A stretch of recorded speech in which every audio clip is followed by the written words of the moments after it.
Hey guys! Hey, Wyatt and Rika here. We're going to be giving you guys some tips and tricks on how to live in Mazatlán, Mexico.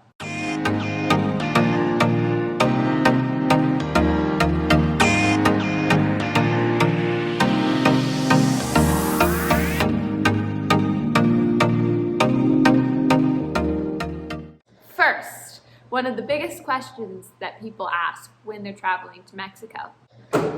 How do you ensure that the water you're drinking is safe? Water. The story of our water journey is pretty funny. We started with little things because we were like, hey, let's get some purified water. We got little drinkable things. Went through this in about an hour. Not even an hour. No. Like one meal. Seriously. For only one person too. And then we were like, okay, let's get bulk. Let's get one of these suckers. We thought we were so smart. Yeah, we'd be set for a week. Nope, a day. No. And then we were like, okay, we're going all out. Let's get one of these suckers. And it was probably a day, maybe two. Doubt it. Honestly, a day. Yeah. Humans drink so much more water than we think. Yep.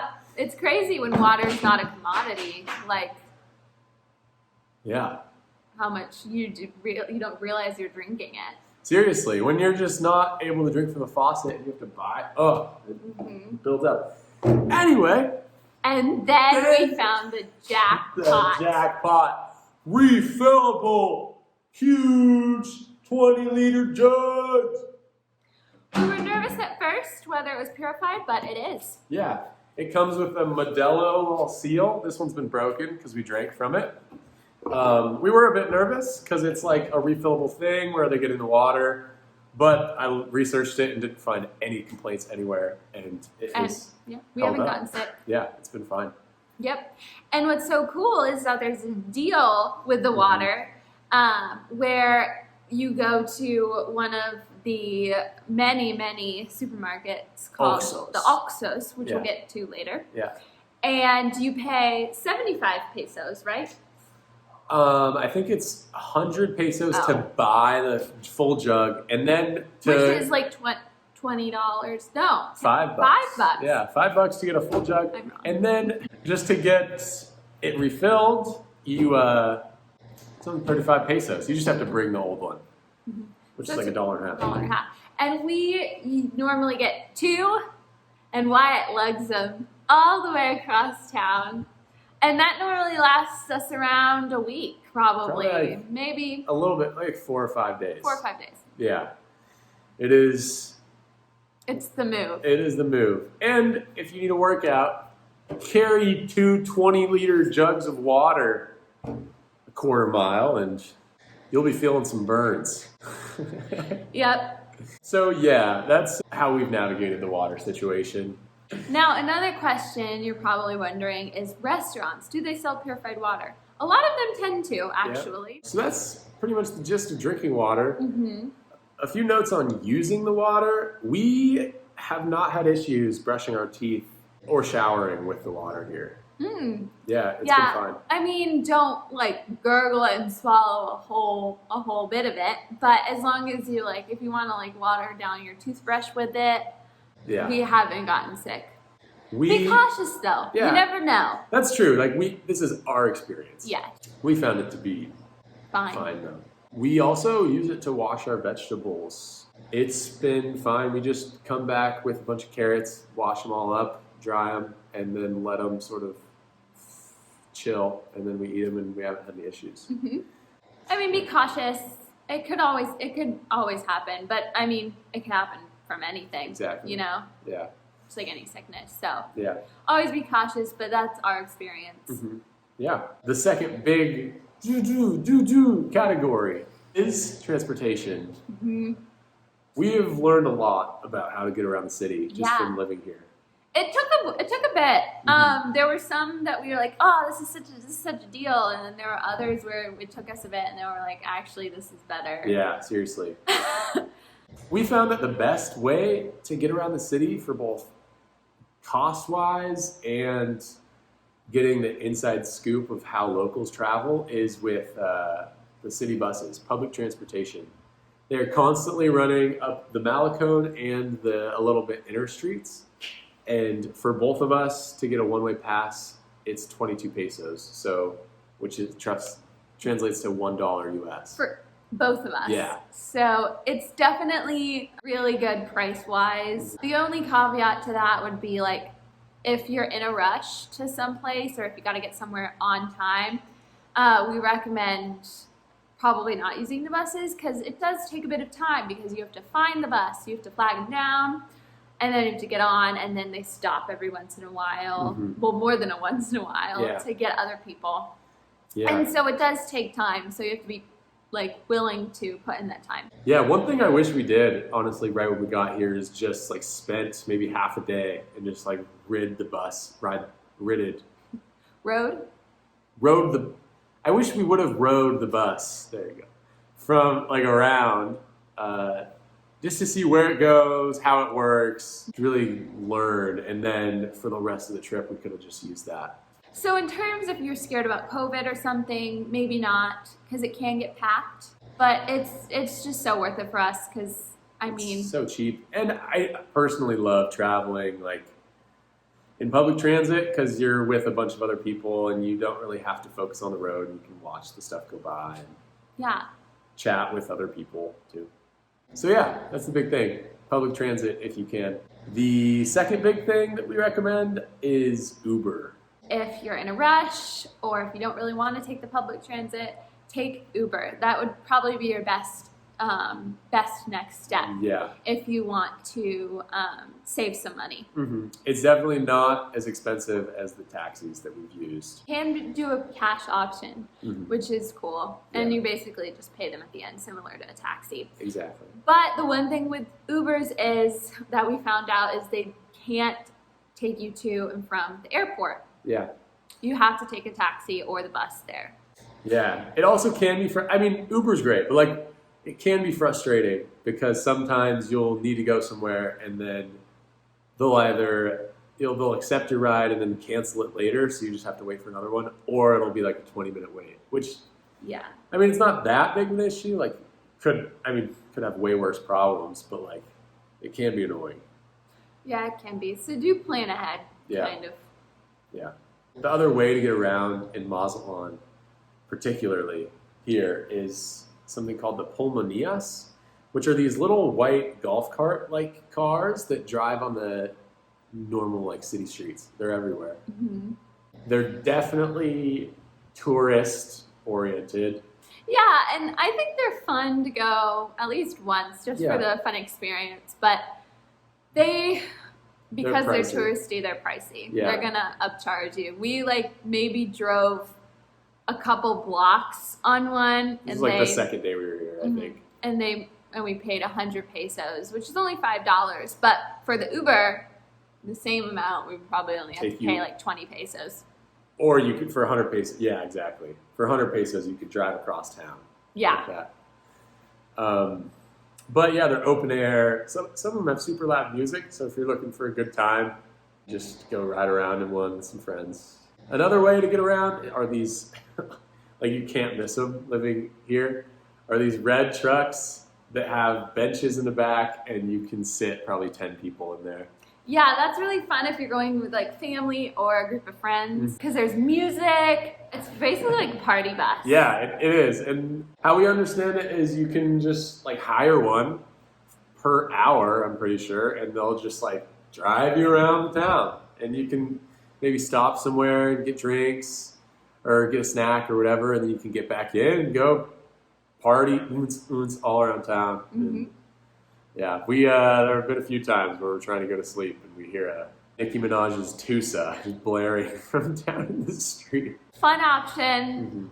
We're not really sure of the prices, but probably around the same as the taxi. The Pulmonia, yeah, if not more. And then there's regular taxis too. Yeah, one time I took surfing lessons while here, and one time the Uber was just taking way too long, so I went and took a taxi, and it was just more expensive. Like, it was an Uber, but more expensive. And you also have to deal with the negotiating price, which can be uncomfortable and, like, kind of confrontational a little bit. But if you need to go somewhere, the taxis are there.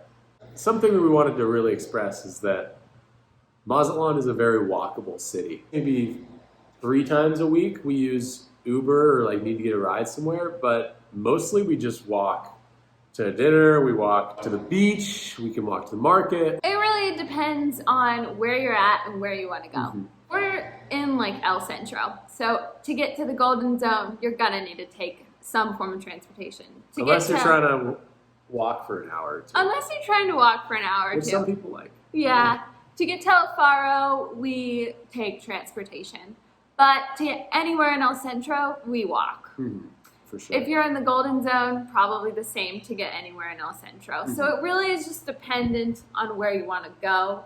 But where we are, and where we want to go normally, we can walk everywhere. Literally.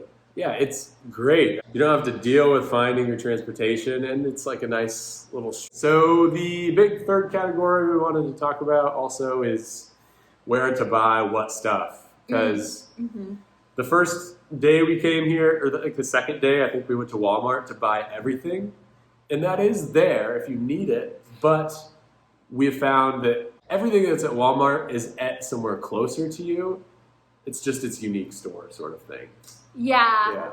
Walmart definitely has good stuff if you really need some like toiletries. Yeah. Or if you're like, I really don't know where this will be, just go to Walmart. And it'll have it. But it's going to be more pricey. Yeah. So we've figured out places that you can go to get a little bit less, a little bit more stuff for less money. So cool, let's get into it. The best place to buy food we found are at the local markets. Yeah. They're everywhere, honestly. There's this little local market called the Fruteria Valeria that we love to go to for our produce. Very, very affordable. And the produce is pretty good. Watermelon, avocados, bananas. We've gotten strawberries there, eggs. Tons of veggies like carrots, broccoli, peppers. They're all there. And then another fun market that you can go to get your produce, we've also gone, is the El Mercado Pinot Juarez, which is also, it has tons of different places to get meat, also produce, clothing, jewelry. There's lots of different little stands there that you can get things from. It's also pretty cheap there, we found. Yeah. Yeah. Got an onion for 5 pesos yesterday. So yeah, that's where you should, or we recommend buying food. Our next thing to buy would be bread. Bread is probably one of our favorite things to talk about because me and Wyatt love our bread. We do. We eat it constantly. Bread with peanut butter and bananas is my favorite snack. Or just bread with peanut butter, or bread with butter, or just bread plain. I eat bread plain all the time. Yeah, it's super good. And we have quite a journey with our bread getting. Yeah. We started out at these places called Panaderias, which are all over Mazatlán. Everywhere. It's like kind of like a chain, I guess it's chain, like bread store that also that can sometimes double as a restaurant. And we paid like around 50 pesos, which is around like $4 for our bread. And we were like, hey, this is great. Like, it's just an average bread that you'd buy at any old grocery store. And then we eventually came across this Naturalia, which is like basically like a health store that sells teas and things. Yeah, that doubled as a bakery. It was awesome. It was right on this, we'd walked by it multiple times, and you sort of only see the health stuff, then we walked into it.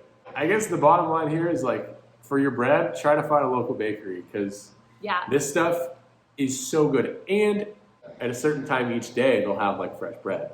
So if we go at anywhere from 9 a.m. to 10:30 in the morning, we get a fresh, still warm loaf of this bread. It's, fresh. Phenomenal. And it's only 30 pesos, which is like a little over $1. There's 36 for one sucker. So totally worth it. Yeah, it really is. And we would be remiss not to bring up OXXO when talking about where to buy stuff in Mazatlán. They are everywhere. They're literally everywhere. They're like corner stores with everything. It's like a 7-Eleven, but it's the local version of 7-Eleven. Yeah. Fun fact, same company owns Dos Equis, the beer. And I'm pretty sure that's where they get the 2 X's and the OXXO. Huh. Yeah. But yeah, they're literally on every street corner. Mm-hmm. There's probably one, like 2, on, like one right after the other, right after the other, right after the other. They're everywhere. And that's where you can refill your big water jug. Mm-hmm.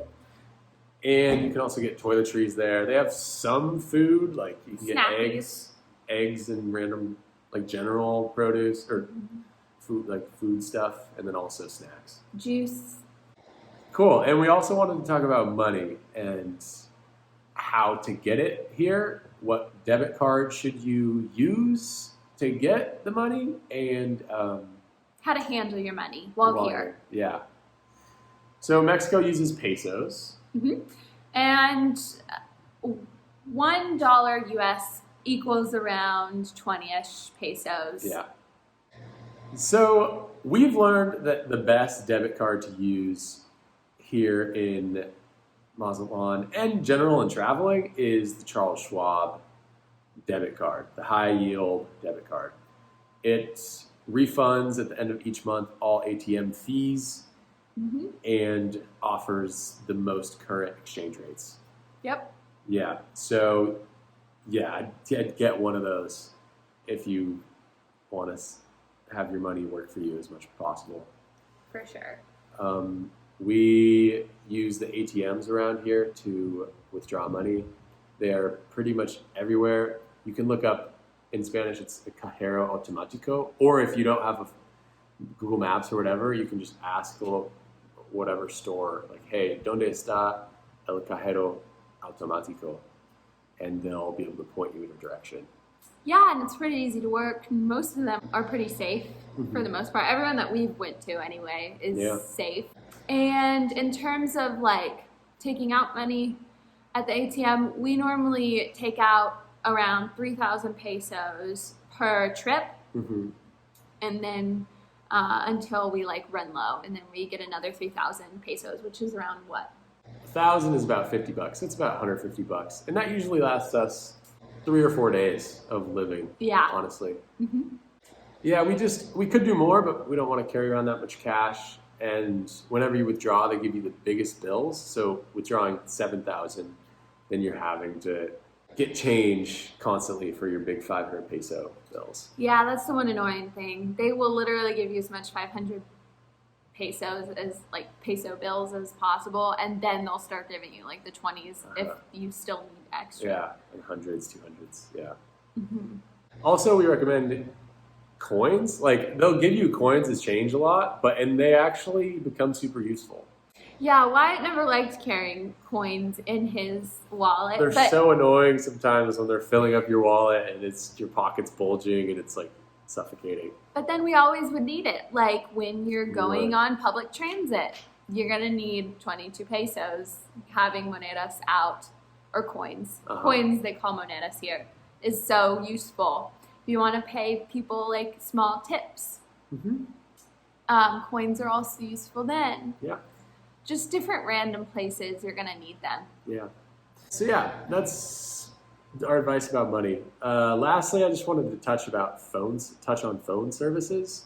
In the US, I usually use Verizon, but to use that here, I'd be roaming constantly. So I went and got a Telcel SIM card. They have Telcels all over the city, and then you just you upload it with data, and it's pretty much as easy as that. I would recommend looking up some keywords if you don't know Spanish already, like time, teléfono, data. You could also have Google Translate ready to help that conversation go smoothly. I also have AT&T, so I did not have to get a new SIM card because AT&T works in Mexico. Yeah.